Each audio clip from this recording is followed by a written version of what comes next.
hermanas. Hace días que no nos hemos encontrado en estas reflexiones sobre nuestro carisma fundacional teresiano. Y es interesante recordarlo, un carisma que no se recuerda, que no se renueva, pierde su vitalidad. Y esta pandemia no le puede quitar fuerza a esa gran idea de Teresa de regalarle a la Iglesia Universal la institución del Carmelo descalzo.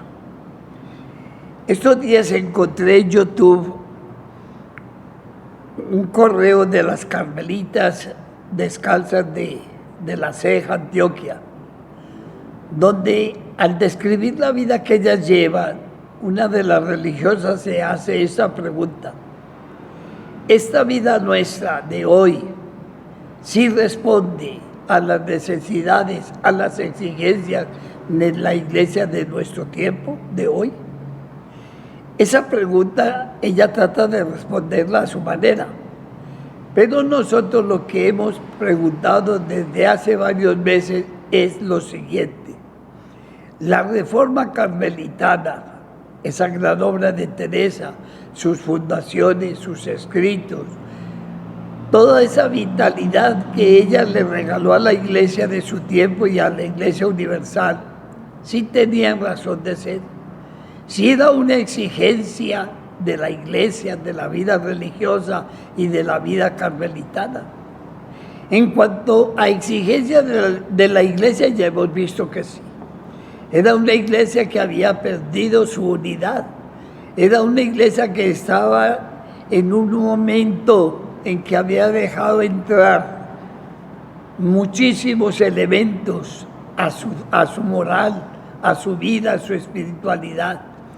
Era una iglesia que estaba ante un problema tan serio como la evangelización de un nuevo continente y de África, que aparecía también como posibilidad evangelizadora.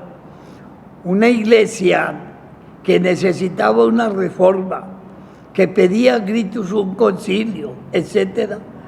Vimos que sí, que la obra maravillosa de Teresa respondió a esas necesidades de la iglesia, y por eso la iglesia le ha sido siempre tan agradecida por todo lo que Teresa le regaló a la iglesia de su tiempo: su santidad, su vida, sus escritos, sus fundaciones, su creatividad, todo aquello que verdaderamente sigue enriqueciendo a la iglesia de hoy.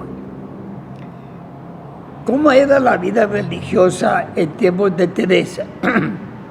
Es decir, respondamos a esa pregunta. La vida religiosa como la vivían en ese momento en Italia, en Francia, en España, necesitaba esta remoción desde lo hondo, como eran las renovaciones que vamos a hacer. La vida religiosa en ese momento tenía muy poca vida comunitaria. Se había perdido el elemento básico, esencial de la vida religiosa, la vida comunitaria. En segundo lugar, había poca formación vocacional. Cuando uno ve el caso de la Encarnación, de esas 150 jóvenes allí, uno se da cuenta que allí no había habido discernimiento vocacional, sino otros motivos para vivir esa vida, tal vez con mucha angustia y poco convencimiento. Era difícil la liturgia, una liturgia en latín fría, una liturgia que había perdido muchísimo del encanto medieval y se repetía a veces malamente en un idioma que el pueblo no la entendía.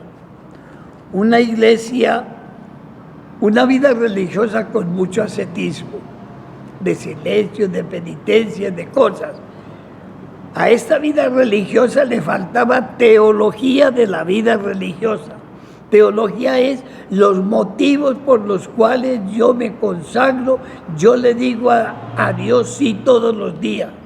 Esa teología que nos va a ofrecer el Vaticano II para darnos motivaciones profundas, serias, cristológicas y eclesiales al vivir diario de nosotros.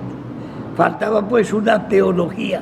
La vida religiosa era un hecho de vida, pero sin haber tenido, como les decía, esta profundidad que le va a dar la teología a nuestra consagración.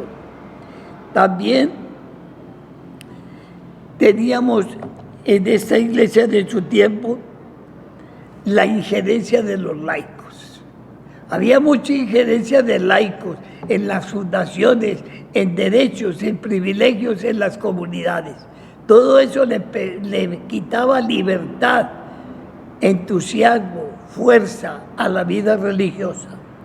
Y la vida religiosa iba decayendo rápidamente. Miren este fenómeno. Donde más fue aceptada la reforma de Lutero fue en la vida religiosa. Miren que la misma esposa de Lutero era una exreligiosa.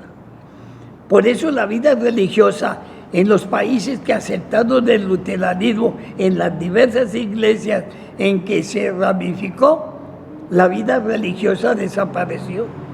Aún ahora, en Suecia, Noruega, Dinamarca, todos estos países del norte, hondamente protestantes, la vida religiosa es poco significativa en número, en presencia, en vocaciones.